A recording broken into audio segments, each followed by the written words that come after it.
my student, how are you? Are you fine? अच्छे हैं, स्वस्थ हैं, मस्त हैं? हाँ, अच्छी बात है। स्वस्थ रहना चाहिए और मस्त रहना चाहिए। स्वस्थ शरीर में स्वस्थ विद्या निवास करती है और जो इंसान जितने खुश रहता है उसका दिमाग उतना ही तेज होता है। तो हमेशा खुश रहने का प्रयास करना चाहिए। Be happy always. चलिए आज हम लोग फिर एक नए बेहतरीन वीडियो के साथ मिलते हैं।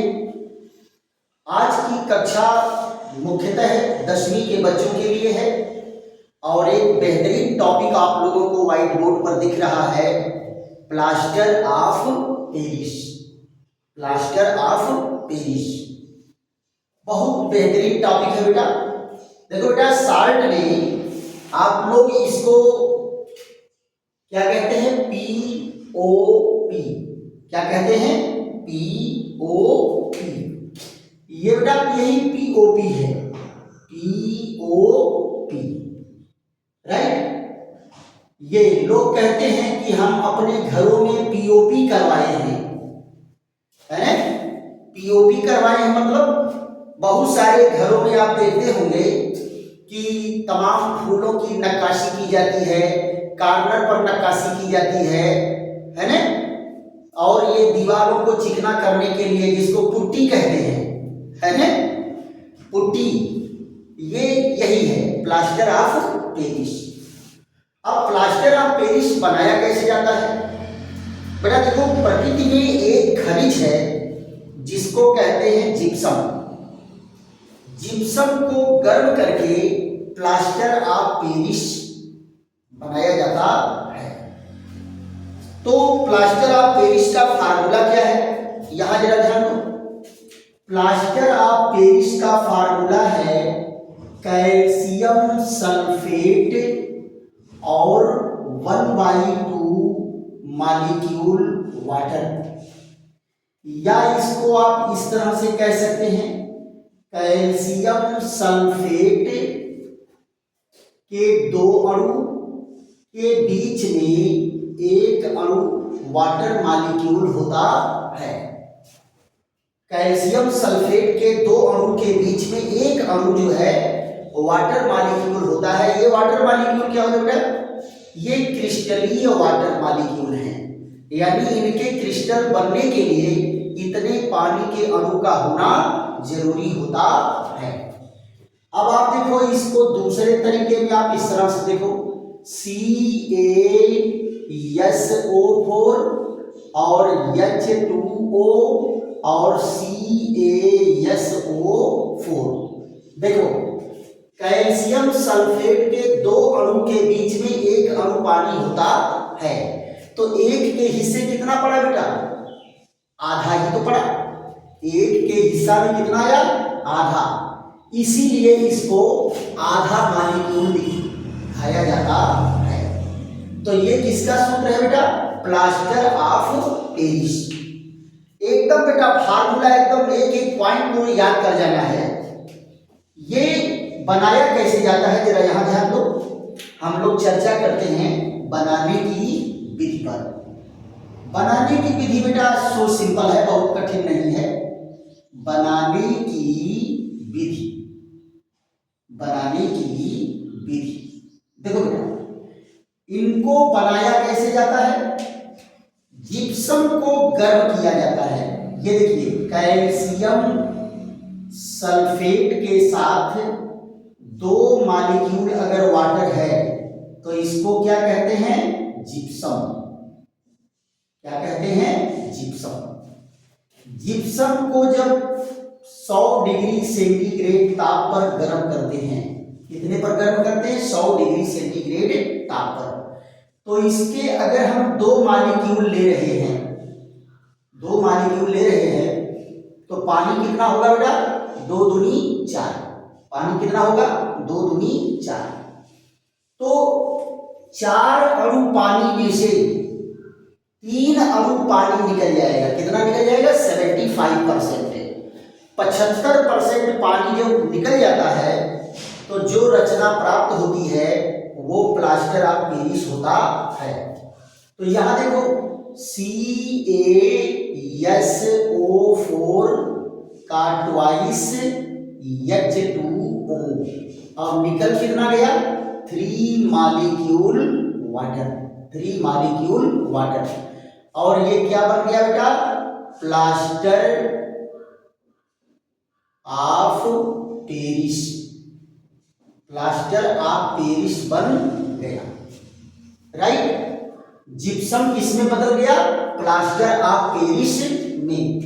इसी को आप इस तरह से लिखते हैं कि अगर एक मॉलिक्यूल दिखाएंगे तो यहां आधा अणु वाटर मॉलिक्यूल दिखाते हैं। क्लियर? तो ये जिप्सम बनाने की विधि है। क्या कैसे बनाया जाता है प्लास्टर ऑफ पेरिस को, प्लास्टर ऑफ पेरिस जिप्सम को, प्लास्टर ऑफ पेरिस को नहीं जिप्सम को, जिप्सम को कितने डिग्री सेंटीग्रेड पर गर्म करते हैं, जिप्सम को 100 डिग्री सेंटीग्रेड ताप पर गर्म करके प्लास्टर ऑफ बनाने के लिए जिप्सम को 100 डिग्री सेंटीग्रेड पर गर्म करते हैं तो प्लास्टर ऑफ पेरिस बनकर तैयार होता है। अब इनके गुणधर्म देख लेते हैं, इनके गुणधर्म क्या क्या है जरा देखो तो। गुणधर्म, इनका गुणधर्म क्या है, पहला जरा देखो, पहला है कैसा होता है सफेद रंग का चूर्ण, कैसा होता है बेटा सफेद रंग का चूर्ण। दूसरी चीज क्या है जल का प्रभाव, जल का प्रभाव। यहां जरा देखो ये प्लास्टर ऑफ पेरिस है, प्लास्टर ऑफ पेरिस है। यहां एक वाटर मॉलिक्यूल फिर 3 वाटर मॉलिक्यूल जो निकला है इसको जब मिलाते हैं तो फिर अपने पूर्व पोजीशन में चला जाता है और क्या बना देता है जिप्सम। यहां देखो ये plaster of Paris, plaster of Paris, इसको जब गर्म किया जाता है प्लास्टर ऑफ पेरिस को तो फिर किसमें बदल जाता है जिप्सम में। और ये क्या हो जाता है जमकर कठोर, जमकर क्या हो जाएगा कठोर हो जाता है, कठोर हो जाता है। इसे क्या कहते हैं, इसको कहते हैं पीओपी का जमना। क्या कहते हैं पीओपी का जमना। राइट, अब आप जरा ध्यान दो उष्मा का क्या प्रभाव पड़ेगा इस पर। तीसरा पॉइंट क्या है उष्मा का प्रभाव, उष्मा का प्रभाव। यहां जरा देखो अगर आप प्लास्टर ऑफ पेरिस को, प्लास्टर ऑफ पेरिस को, प्लास्टर ऑफ पेरिस को कितने डिग्री सेंटीग्रेड पर गर्म करते हैं 200 डिग्री सेंटीग्रेड पर, तो इसका सारा का सारा पानी निकल जाता है, सारा का सारा पानी क्या हो गया निकल गया। तो ये क्या कहलाता है निर्जल, निर्जल कैल्शियम सल्फेट, निर्जल कैल्शियम सल्फेट ये बन जाएगा। या इसको जला हुआ, जला हुआ कैल्शियम सल्फेट कहते हैं, जला हुआ कैल्शियम सल्फेट। अब जरा ध्यान दो बेटा अगर ये कैल्शियम सल्फेट है इसको और ज्यादा गर्म कर दिए, कितना गर्म कर दिए 400 डिग्री सेंटीग्रेड ताप पर, 400 डिग्री सेंटीग्रेड ताप पर गर्म कर दिए तो ये क्या बनाता है, कैल्शियम ऑक्साइड। ये कौन है बेटा, चूना। और क्या बनाएगा, सल्फर डाइऑक्साइड गैस निकलेगी। और कौन सी गैस निकलेगी, ऑक्सीजन गैस निकलेगी। यानी 400 डिग्री सेंटीग्रेड ताप पर इसका क्या हो जाता है, अपघटन हो जाता है।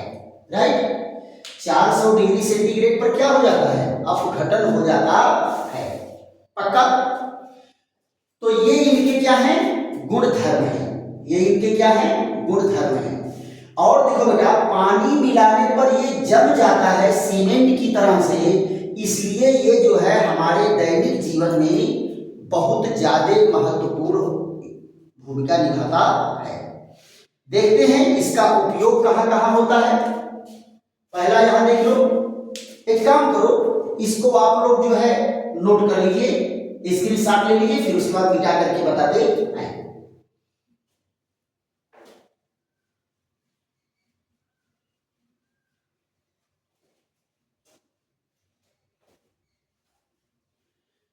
तो इसके उपयोग पर हम लोग चर्चा करेंगे। उपयोग कहाँ होता है, एक चीज आप लोग देखे होंगे, किसी की हड्डी वड्डी टूट जाती है तो डॉक्टर लोग बैंडेज लगा करके खूब कस के बांध के और उस पर सफेद सफेद पेंट मार देते हैं और वो जम करके एकदम सीमेंट की तरह से कड़ा हो जाता है। तो वो भी क्या है बेटा, प्लास्टर ऑफ पेरिस। तो पहला इनका उपयोग क्या होगा, यहां जरा देखो, उपयोग, यूज इसका क्या होगा, जरा यहां देखो, यूज।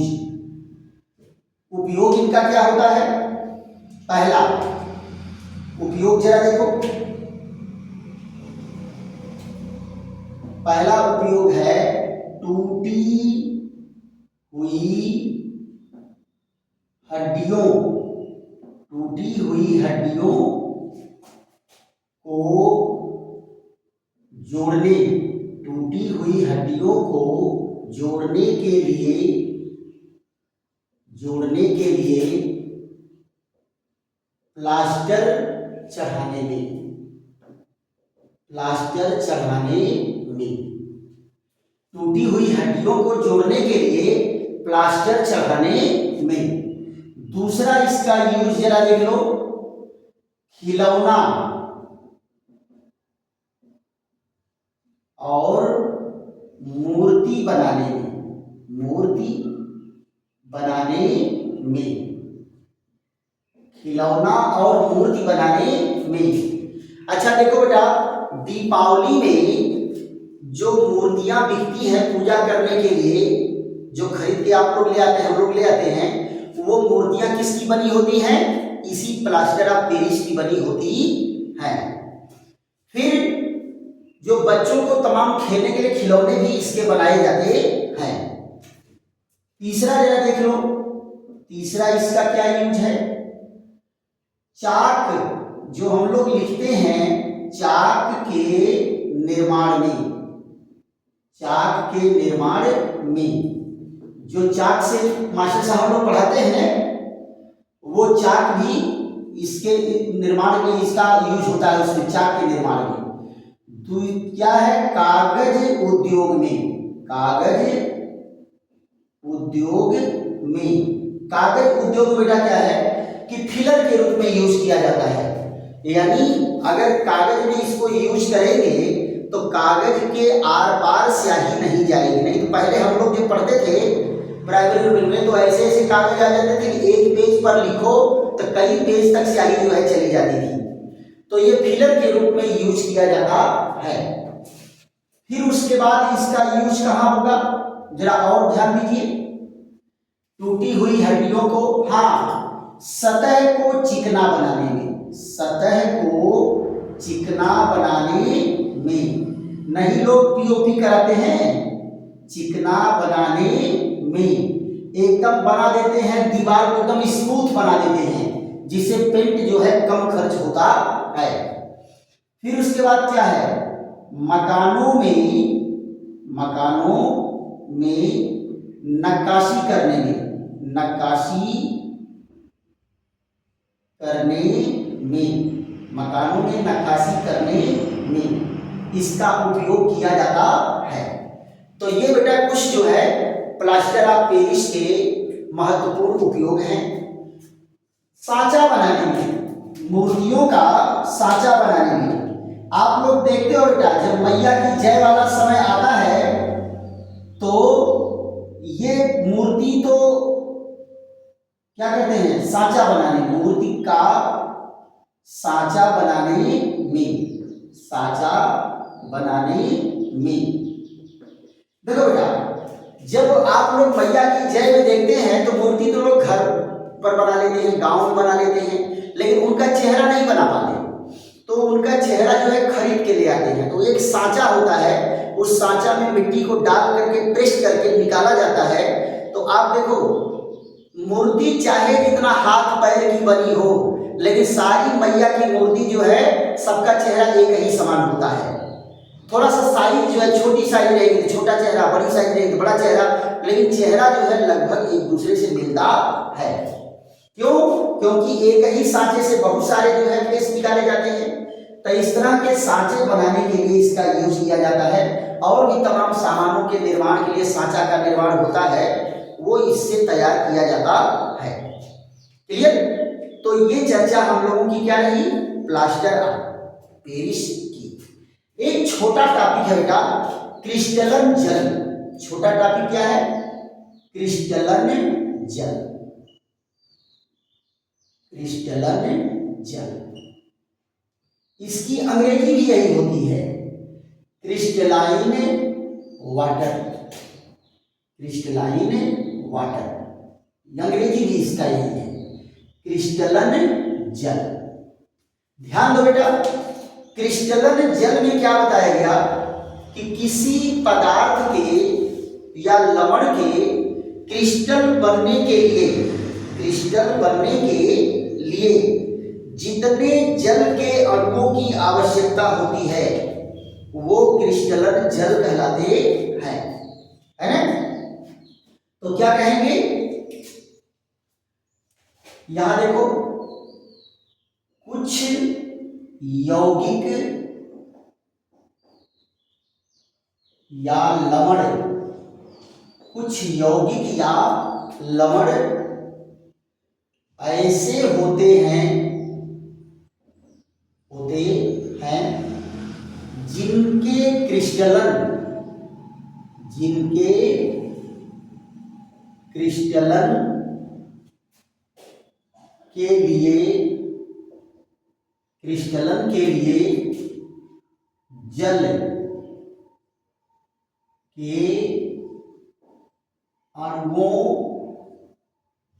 की निश्चित मात्रा, निश्चित मात्रा आवश्यक होती है, आवश्यक होती है। इन्हें क्रिस्टलन जल कहते हैं, क्रिस्टलन जल, क्रिस्टलन जल कहते हैं, इन्हें क्रिस्टलन जल कहते हैं। आप जरा देखो, इनके एग्जाम्पल लेकर के देखते हैं। जैसे कापर सल्फेट, कापर सल्फेट के लिए 5 अणु जल की आवश्यकता होती है। तो ये 5 अणु क्या हैं? क्रिस्टलन जल है। क्रिस्टलन जल कैसा होता है? ये नीला रंग का होता है, नीला रंग का। इसका रंग कैसा होता है? नीले रंग का होता है। और अगर इसमें केवल जो है कापर सल्फेट है, कापर सल्फेट, अगर केवल कापर सल्फेट है तो ये कैसा होगा? रंगहीन। कैसा होगा? रंगहीन। और जब कापर सल्फेट में बेटा, जब कापर सल्फेट में पानी का अणु जुड़ जाएगा, पानी का अणु जुड़ गया तो इसका नाम क्या हो जाता है? Hydrated copper sulphate. क्या नाम हो जाता है? Hydrated hydrated hydrated copper sulphate, hydrated copper sulphate. इसी हाइड्रेटेड कॉपर सल्फेट को क्या कहते हैं? नीला थोथा। क्या कहते हैं? नीला थोथा। ये बेटा जहरीला होता है, थोड़ा सा जहरीला होता है, इसलिए जो है किसी भी चीज को पॉइजनस बनाने के लिए हम लोग पहले जब पुस्तक कला पढ़ते थे तो जब लेई बनाने की विधि पढ़ाई जाती थी, लेई और गोंद, तो उसमें पढ़ाया जाता कि थोड़ा सा नीला थोथा मिला देते हैं जिससे लेई जहरीला हो जाता है, कीटाणु जो है उससे बनाई गई किताबों को काटते नहीं है, नष्ट नहीं करते, तो ये क्या है? जहरीला होता है। दूसरा पॉइंट जरा देख लो, इसका क्या है? फिटकिरी। फिटकिरी क्या होता है बेटा? फिटकिरी का सूत्र है K2SO4 Al2SO4 का thrice, yellow thrice 24 molecule H2O। यहाँ भी क्या है? ये 24 अणु क्रिस्टलन जल है। उसके बाद जरा देखो जिप्सम है, अभी हम लोग जिप्सम पढ़ करके आ रहे हैं, इसमें 2 अणु क्रिस्टलन जल है। जिप्सम में क्या है? 2 अणु क्रिस्टलन जल है। क्लियर? अभी देखो हम लोग जल्दी ही पढ़ के आ रहे हैं क्या? धामन सोडा। क्या पढ़ करके आ रहे हैं? धामन सोडा। धामन सोडा क्या होता है बेटा? ये Na2CO3 10 मॉलिक्यूल H2O है ना। अगर इनको गर्म करके सारा पानी का अणु उड़ा दिया जाए, सारा पानी का अणु अगर उड़ा दिया जाए तो ये क्या हो जाता है? ये बन जाता है निर्जल सोडियम कार्बोनेट। निर्जल सोडियम कार्बोनेट गर्म। देखो बेटा ये छोटा सा जो त्रिभुज है ना, ये गर्म का चिन्ह होता है, हीट का, तो ये क्या बन गया? निर्जल सोडियम कार्बोनेट। निर्जल सोडियम कार्बोनेट, इसको बेटा एक और नाम से जानते हैं क्या? सोडा ऐश के नाम से जाना जाता है। सोडा ऐश के नाम से इसको जानते हैं। तो आप देख रहे हैं कि बहुत सारे ऐसे हैं जिनको जो है इसमें पानी के अणु की जरूरत पड़ती है। एक और बेहतर एग्जांपल है, ये है फेरस सल्फेट। इसमें 7 मॉलिक्यूल वाटर होता है। यहाँ देखो 7 अणु क्रिस्टलन जल है, 7 अणु क्रिस्टलन जल है। ये किस रंग का होता है बेटा? हरा रंग का। किस रंग का होता है? हरा रंग का। इसीलिए इसका नाम क्या है? हरा कशीश। क्या कहते हैं इसको? हरा कशीश कहते हैं। हरा कशीश, राइट। तो ये क्रिस्टलन जल है। तो आप कहेंगे कि किसी यौगिक या लवण को क्रिस्टलीय अवस्था में आने के लिए कुछ जल के अणुओं की जरूरत होती है, सबको नहीं। ऐसे जो लवण हैं, इन लवणों को बेटा क्या कहते हैं? Hydrated salt. इनको क्या कहते हैं? Hydrated salt. इनको हाइड्रेटेड साल्ट कहते हैं। लेकिन नेचर में बेटा ये शुष्क होते हैं। क्या होते हैं? शुष्क होते हैं। अगर इनको हाथ में लेकर के आप थोड़ी देर रखे रहेंगे तो ये हाथ में पसीजते नहीं, यानी आपके हाथ को गीला नहीं करेंगे। तो ये क्या होते हैं? शुष्क होते हैं। तो ऐसे साल्ट को क्या कहेंगे? Hydrated salt, right. तो आज के टॉपिक समझ में आए कि नहीं आए? और अगर आप लोगों को खूब बेहतर ढंग से समझ में आया है तो खूब लाइक करिए, शेयर करिए, सब्सक्राइब करिए, अपने दोस्तों मित्रों को भी बताइए। बेटा सब्सक्राइब करोगे तो एक फायदा आपका होगा कि जब भी कोई वीडियो हम लोड करेंगे तो सबसे पहले वो आपके पास पहुंचेगा। और दूसरी चीज क्या है कि 10वीं के बच्चों से ये के लिए अच्छा एक एडवाइस मेरे पास है कि आप इसको देखिए, 2 बार देखिए, 3 बार देखिए, उसके बाद जो है नोट बनाइए। नोट बनाएंगे तभी आप परीक्षा में इसको दोहराने के लिए, आप परीक्षा जाना है एक बार पन्ना पलट के देख लिए तो ये। और बेटा आप लोग ध्यान दो, एक और सूचना आप लोगों को मैं बता रहा था कि इसके ऑब्जेक्टिव क्वेश्चन ही आप लोगों को मिलेंगे। क्यों? क्योंकि परीक्षा में 20 नंबर का ऑब्जेक्टिव क्वेश्चन आता है, तो एक चैप्टर में 25 क्वेश्चन 30 क्वेश्चन है। ऐसे ही क्वेश्चन लिख करके आंसर लिख देंगे, उस पर चर्चा हो जाएगी, सही आंसर बता दिया जाएगा और आप उसको नोट करते चलेंगे। तो एक क्वेश्चन के लिए अगर मैं 1 मिनट लेकर के चल रहा हूं, तो आप ये मान चलो कि 30 मिनट में 30 क्वेश्चन हो जाएंगे। 35 मिनट लग सकता है, 36 मिनट लग सकता है, यही लग सकता है, लेकिन ऑब्जेक्टिव क्वेश्चन पर भी चर्चा होगी। इसलिए आप लोग बेटा खूब मेहनत करके पढ़िए। मैं आपके साथ हूं और आप हमारे साथ हैं, बस तीसरे की जरूरत ही नहीं है। थैंक यू, धन्यवाद।